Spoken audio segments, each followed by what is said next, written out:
Hello and welcome everybody to the Fall In podcast. Glad to be here for the second time, I should say, for our second episode here. We got an interesting person going to be joining us here, the head, or the secretary of UXO. Of course, as always, we have Big Al, Alfonso Nixon, up here. We're sitting around the fire, kind of just exchanging some campfire stories. How you gentlemen doing tonight? I'm good, guys. How are you? Hey, doing pretty good, Mr. Hostetter. Glad to have you aboard, man. This is one that I'll definitely say I've been waiting on for a while. We'll see. Yeah, we definitely have to. Good to have somebody in here other than Big Al. Wink, wink. But kind of wanted to start it out a little bit about the name UXO. It was kind of a curious thing. I looked up UXO on Google and I found unexploded ordnance. Does that have anything to do with why y'all named it UXO?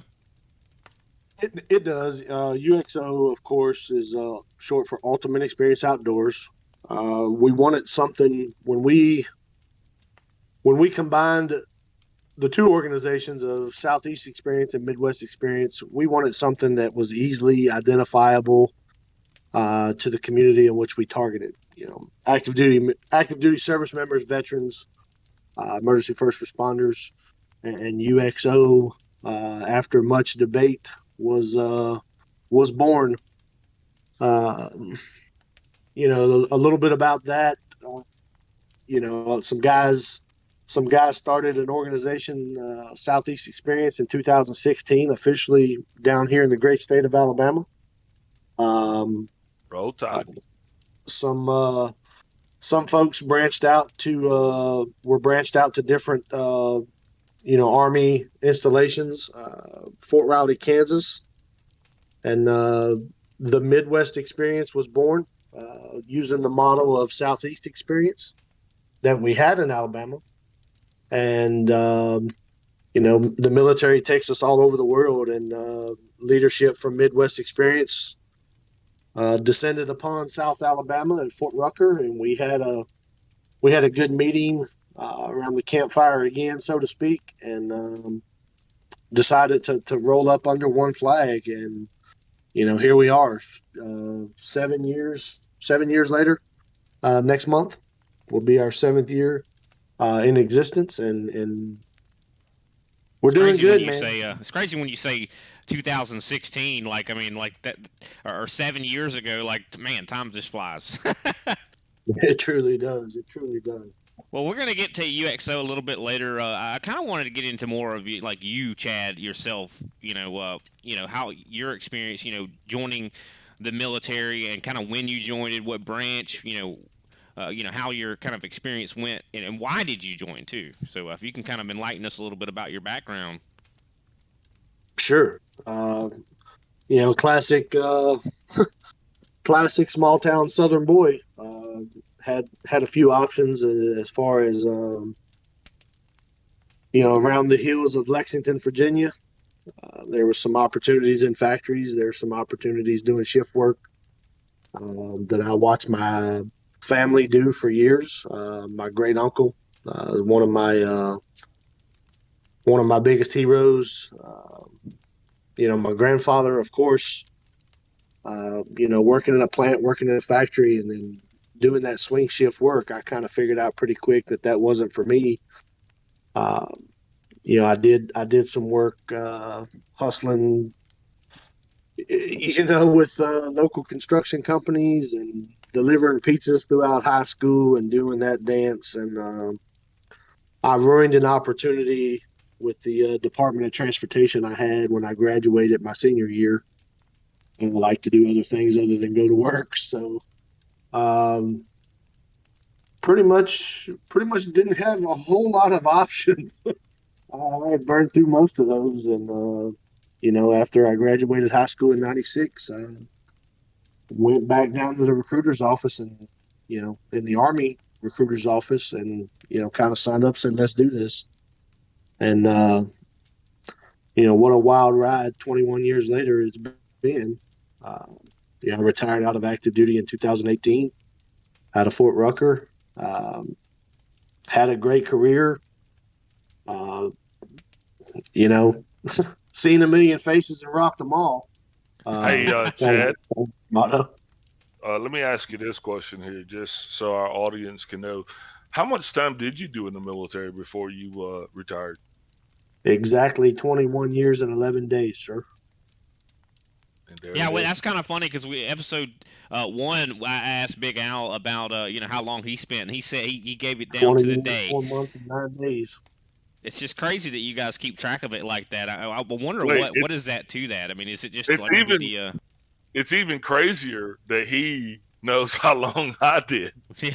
That's probably because you've said it a lot. I mean, you talk a lot, Big Al. Well, Brian, I think you might be onto something there, but no, that's the respect I have for that guy. Always looked up to him, always tried to emulate his style of leadership, which was confusing at times because I didn't know if he was loving me or hating me. Same. I deal with the same thing. Uh, but yeah, the significance is, I mean, I don't want to sound like a commercial or a recruiting video, but everybody could have done it. Guys like Al and the guys that we serve with, we actually did it. So it actually, that quantifiable data that was drilled into us over the years on, how we separated, our runners from our walkers and our thoroughbreds from our donkeys. I mean, that that means something to me, all 21 years and 11 days of it. So, Yeah, it seems like it was definitely a big part of your life. What was the culture shock like though when you first initially got in? Because I mean, I know you said you went down to the Army recruiter's office, kind of out of options, and you decided, hey, I'm going to go into the military, and then they shipped you off to the boot camp. I mean, what was that like? I mean, was it culture shock? oh, sure. The military is the biggest cultural experiment in the world. Uh, classic stories you hear from everybody, the little Hispanic drill sergeants that you can't understand because everybody's a cockroach. And then, you've got your strong, you know, grizzly bear looking dudes, whether they be polar bears or black bears. I mean, these guys are just the true professionals of the organization that transforms civilians into soldiers. Um, those guys are a different breed and they're special. And I'll never forget the three that I had. Um, but yeah, man, culture shock at its finest. You're living with 45, 50 of your best friends in a bay that you could eat off the floor and bounce a quarter off the bed type stories, Yeah, 100%. Now, how did the Army change, after 21 years? Like when you first joined versus, when you left, what was the difference you think there? You had a really, really good view of it evolving, probably, didn't you? Oh, absolutely. I think that that dreadful day in September shaped a lot of lives, shaped a lot of careers. I know it personally shaped mine, um, with different opportunities, but um, it's people, the caliber of people that buy into the ideal of the Army and its discipline and its leadership and its mission. Uh, you have to respect those individuals that try to come and be a part of the team. And I think Al will tell you that, from a leadership perspective, the military is not for everybody. But that's probably a whole different podcast. But We'll get into that one too. I knew we would. But man, you've got to earn it every day. And as we went to war, um, and then the majority of my career was, during the time of, conflict, uh, Strife. rapid deployments, multiple deployments, endless training. Uh, you've got to buy into that. You've got to eat it. You've got to sleep it. And you've got to breathe it every day. So Yeah, it definitely becomes, I think, your life. I mean, that's almost like your identity. But you mentioned kind of having conflicts and stuff like that. So did you see active combat and being out there, in the shit, if you will? Uh, Spending the majority of my career in the lovely confines of the 101st Airborne Division. Um, yes, we That's kind of a historic division, isn't it? World War II made it pretty famous. absolutely. Um, I got there as a young, arrogant E4 in the winter of 2001, and uh, left for the final time in the summer of 2016. Um, a few exotic vacations and a couple of assignments in between, but there was no other place for me to be and uh, use what my leaders had given me to try to instill in my soldiers, and develop those junior officers that we were responsible for into effective leaders. Um, but yeah, multiple deployments. We could talk about those all night too. So Yeah, there's a lot that we could probably talk about all night long for sure. But have you ever like come under fire where someone was actively trying to shoot you? absolutely, Like, how do you probably think? I'm sorry, I'll keep going. no. Probably the most memorable is faraway land in a place that obviously I spent a lot of time serving with Al. Um, and he was my first sergeant at the time. We were in Fob Shank, Afghanistan, in the Wardak province. How you say that? I forget. Warduck, Warduk. Wardak, yeah, Wardak, something like that. Um, but yeah, we had a change of mission, and we're out, running up the aircraft, doing our doing our health checks, doing our ground checks, radio checks, everything before we go pick up the boss. I believe they were doing. I believe it was election season in that particular district, um, that we were out doing just kind of presence patrol from the air. Um, Yeah, because and elections and stuff definitely probably drew a lot of ire from the insurgents, or really the people that Al Qaeda and stuff like that, right? Who exactly were? Who was the main enemy there? everybody, everybody was trying to kill you. Wow. Now I you mean, mentioned the even aircraft, so you did the same kind of thing. I know Big Al, aircraft mechanic. We talked about that in a previous episode. Did you have kind of the same responsibilities? whoa, whoa, whoa, whoa, whoa. He told you he worked on the whole aircraft. Well, he said engine mechanic, I do believe, right, Big Al? What did he do? He worked No, on the toilet? Or no, no. He was an engine guy. Uh, I spent a lot of time as a crew chief. Um, and when I say crew chief, I mean a lot of not a folks. NASCAR crew chief? No, a lot of folks correlate that to the old days of being a door gunner. So that was my primary job. All right. Yeah, sorry to interject and interrupt your story there, but you were kind of getting on into elections there. Oh yeah, they launched a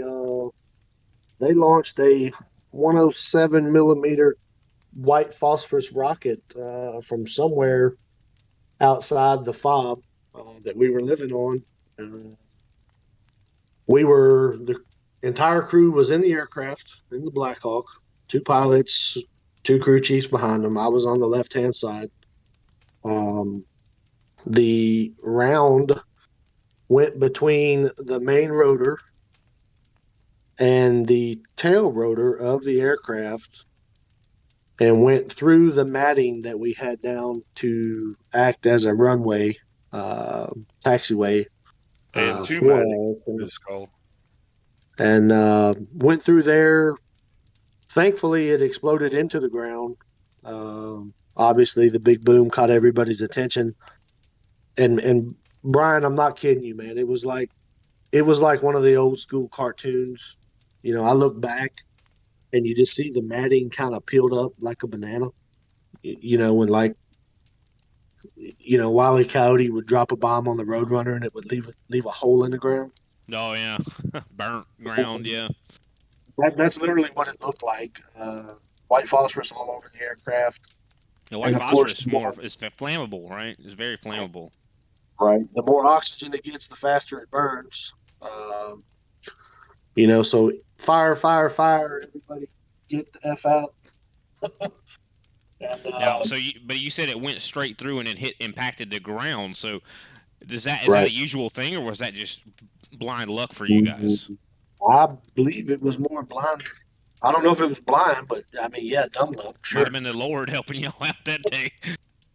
Well, whatever it was, I'm thankful that wasn't the way that Big Baby went out. So, um, we obviously egressed the aircraft, made sure everybody was away. Uh, Al was actually the first person that I called him, because I was responsible for making sure people were, kind of doing what they were supposed to do in these scenarios or situations, not a scenario. Uh, and I'm like, uh, I knew he was asleep. He's like, "What's up?" I was like, "Hey, I'm okay." And probably 30 seconds later, he's walking around the corner like, and lives a good couple hundred yards away. He's like, "What do you mean you're okay?" I'm like, "Well, if you didn't if you didn't hear, the big boom," he's like, "Yeah." I'm like, "Well, it landed about 12 feet from me." So that was that was probably the most memorable story, from them all, as far as bad guys trying to kill you. Yeah, and now I'm sure that they put you guys through a lot of training and things like that. But I mean, I bet just like in a lot of times in racing, how we always kind of say at Big Al about guys out there on the track. Yeah, you can practice all you want, but it's not going to prepare you for the actual race. And I think to a higher degree, it's probably like that for you guys. Kind of practicing and training, and then all of a sudden you get into the real stuff, and you're like, holy crap. I think that's the first reaction, and then you remember everything about your training. And that's why I So guess the you repetition. right, you're prepared, man. That's you know what to do, and in the midst of the chaos, not to not to steal my man's line, but look for the one that's not freaking out. That's who you want to that's who you want to follow. Wherever we end up going from there. So Well, I bet that was definitely a traumatic experience. How much do you think that experiences like that like affect your mental state now? I looking back on it, I mean, I guess we kind of joke around. We kind of all knew we were going. And we all knew some of us knew we weren't all coming back.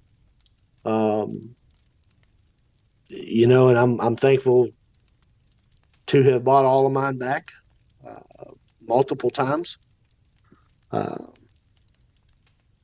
but I don't really, I guess I won't understand the impact of that event until probably down the road when I'm at the VFW or I'm having coffee with the guys and we're all wearing 101st hats and talking about how great we were. Um, I really don't think that. I think that's probably when I'll get it. You know.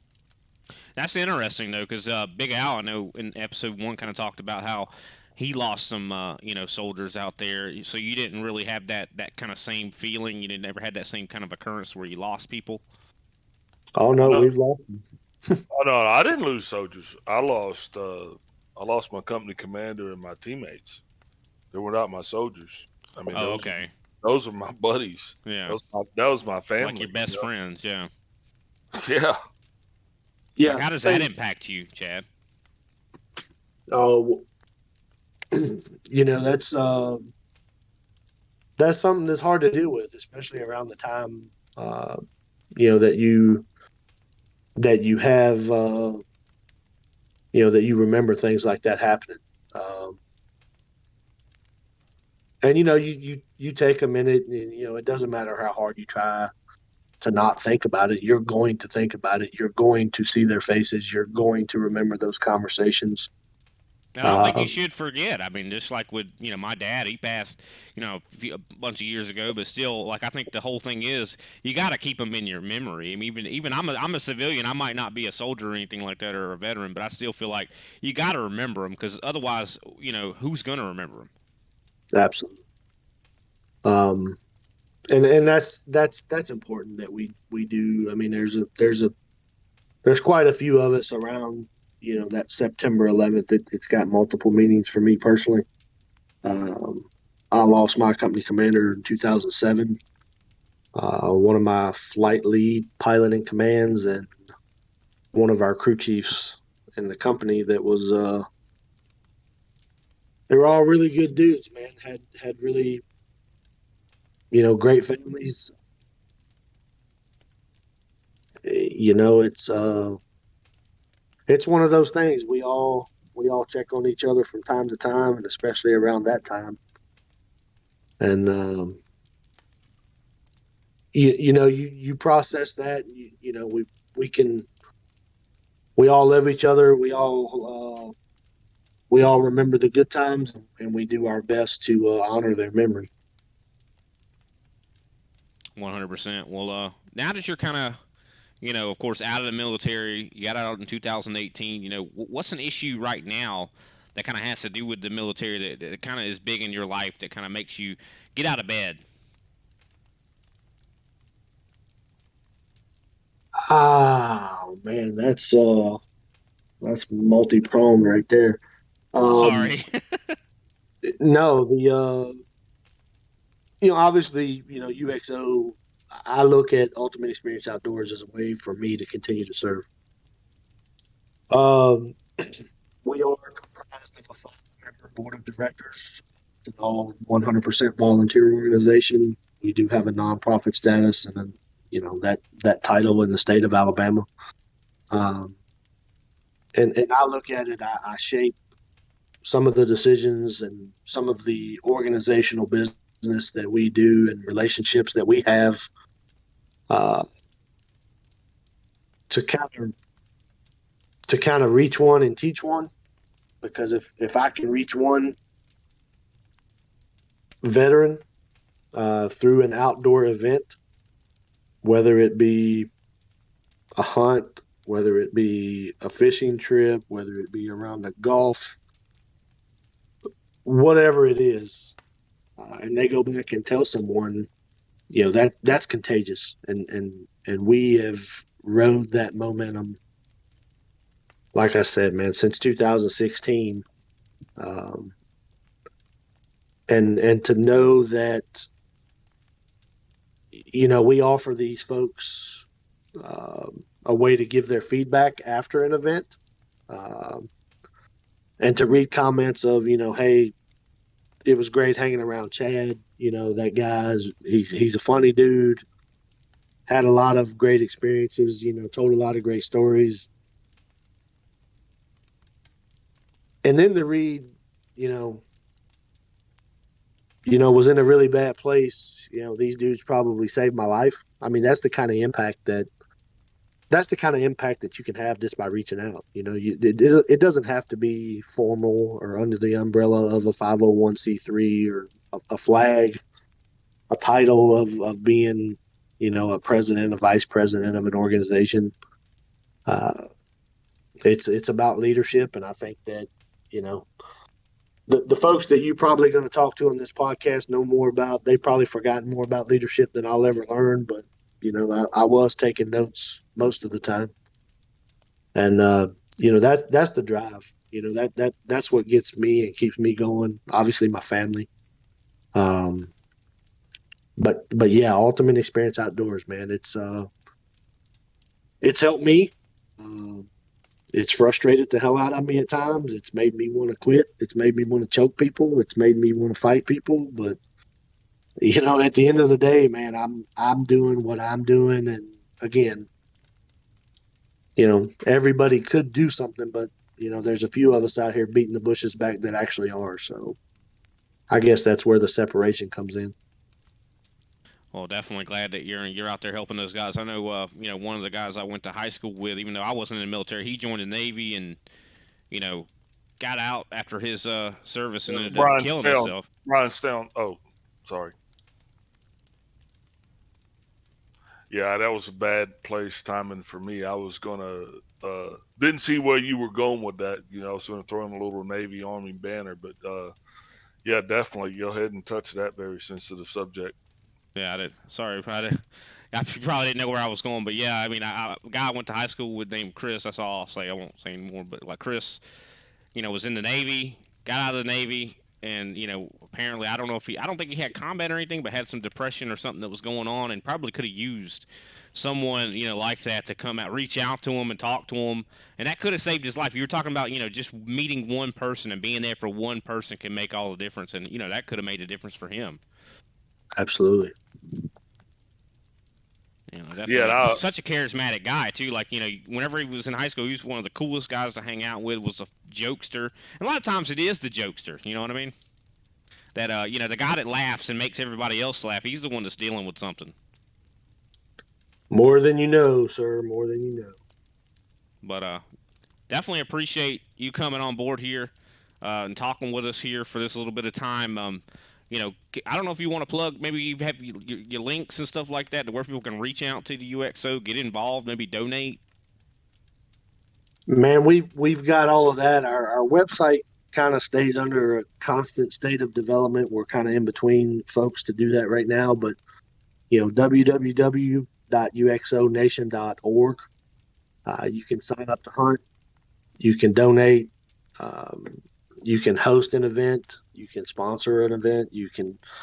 I mean, we'll make it work. You reach out to us and we'll make it work. Of course, we're on Instagram. We're on Facebook at Ultimate Experience Outdoors. Look us up. Get in touch with us. Phone numbers are plastered all over the website, all over Facebook. Um, Social media, we try to stay active on there. At least a couple times a week. Um, but there's 5 or 6 of us that monitor that inbox. So if you reach out, chances are that somebody's gonna 100% get back in touch with you uh, in short order. Um, we like to pride ourselves on making contact and staying in touch. We also work with a bunch of great organizations around, um, really, man, probably across the nation here. We've got an organization, Big South Fork Veteran Hunt Group in Kentucky. We've got Hero Hunt. They're based out of and operate out of Middle Tennessee. We have an organization in South Alabama around the Dothan area called Warhogs. Mr. Toby Cochran and his team, they strive to do 22 retreats a year, and they focus strictly on That's a lot. feral eradication, which is my personal favorite form of eradication. Um, and the National Whitetail Warrior Project, great relationship with their leaders and their board of directors. They actually support us, huge, huge, huge supporters. And last but certainly not least, our number one exposure. I don't even know what to call them. They're good dudes, man. The folks at Mass Pursuit TV, first sergeant retired Jason Norris, Wilbur Ramos, Keith Rogers, their families, they support us, man, hands down. They push us to do more. They push us to be better. They're always there for that mentorship. And Jason and I served together and didn't know it. We actually got connected in 2017. Um, and kind of was swapping stories. It was like, man, you serious? Oh yeah, man, I was there. So that was a cool connection to make. But um, Mass Pursuit TV. I mean, hands down, solid dudes. Love them to death, and we are actually hosting Jason. Uh, Jason is going to attend our what I call our kickoff event next month uh, in November, Veterans Day weekend. It looks like him and I will be headed to Savannah Army Depot in Savannah, Illinois. There's a 2-day Hunters with Disabilities hunt up there, and the folks at the DCNR in Illinois, Mr. Ed Britton, Miss Jacqueline Albrecht, great people, and they draw us. They try to draw us every year for that hunt, and we're going on 6 years going up there, so that's always a good time. Uh, but Jason will be joining us. Obviously, we had some scheduling conflicts. Our selected veteran was he called and was upset that he could not attend. He's got to have another surgery on his back. He's got some back stuff going on. So we made a couple phone calls, and ironically, Jason's schedule had opened up.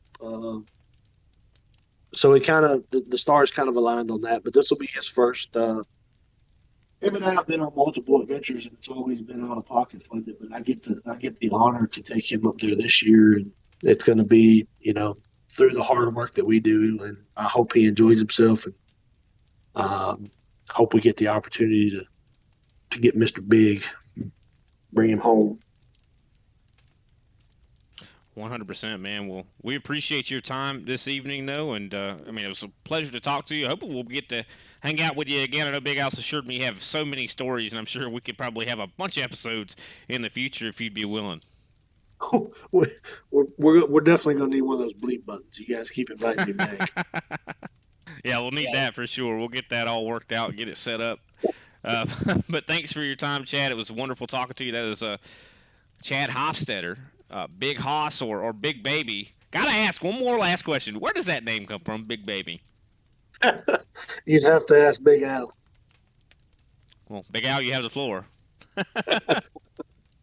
Well, I just say that if you can imagine what a big baby looks like, big baby, big head, bald head, and then what a big baby does all the time is just cry and whine. That's kind of where that came from in short order. But I love Chad to death, man, and I definitely appreciate everything that he's doing. And Brian, I apologize for that little outburst that I had there. Was just trying to lighten the situation, but man, uh, great interview, and I think this is definitely the kind of content that our viewers and listeners can expect in the future.